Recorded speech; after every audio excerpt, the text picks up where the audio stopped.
Hi friends, welcome back to டாக்ஸிகாரன் vlog. நான் உங்கள் வேலூர் டாக்ஸிகாரன். இப்போ நான் மகாபலிபுரமில் இருக்க நம்ம தமிழ்நாடு டூரிசம் பீச் ரிசார்ட்லேருந்து கஸ்டமரை ட்ராப் பண்ணிட்டு இப்போ நேராக சென்னைக்கு கிளம்பி போகும்போது அங்கே பார்த்தீங்களா ஒரு மயில் சூப்பராக நின்றுட்டுருந்துச்சு. அது ஜூப் பண்ணிட்டு ஒரு வீடியோவை பிடிச்சிட்டு இப்போ நான் ரிட்டர்னு ஈசிஆர் ரோட் பிடிச்சி சென்னை ஏர்போர்ட்டுக்கு கிளம்பி ஆயிடுச்சு. சென்னை ஏர்போர்ட்டில் பிக்கப் பண்ணணும். வாங்க சென்னை ஏர்போர்ட்டில் போய்ட்டு கஸ்டமரை பிக்கப் பண்ணலாம். கடைசியாக நான் சென்னை ஏர்போர்ட் வந்தாச்சு. கரெக்டான டைமுக்கு நானும் சென்னை ஏர்போர்ட் வந்துட்டேன். இப்போ டாக்ஸி பிக்கப் பண்ணிட்டு 4th ஃப்ளோரில் போய்ட்டு நம்ம வெயிட் பண்ணலாம். கஸ்டமர் வந்துட்ட பிறகு நம்ம கஸ்டமரை பிக்கப் பண்ணிட்டு நேராக வேலூர் சிஎம்சி தான் ட்ராப் உங்களுக்கு. சரி வாங்க நம்ம போய்ட்டு கஸ்டமரை பிக்கப் பண்ண. கஸ்டமர் வந்தாச்சு. நானும் கஸ்டமரை பிக்கப் பண்ணிட்டு இப்போ நான் வேலூருக்கு ரிட்டன் கிளம்பி ஆயிடுச்சு.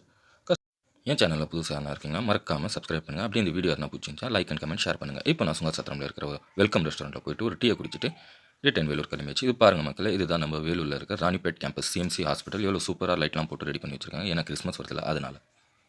ஓகே ஃப்ரெண்ட்ஸ், நான் உங்களை அடுத்த வீடியோவில் பார்க்குறேன். நான் உங்கள் வேலூர் டாக்ஸிக்காரன். மறக்காமல் இந்த வீடியோ பிடிச்சிங்கன்னா லைக் பண்ணிவிடுங்க.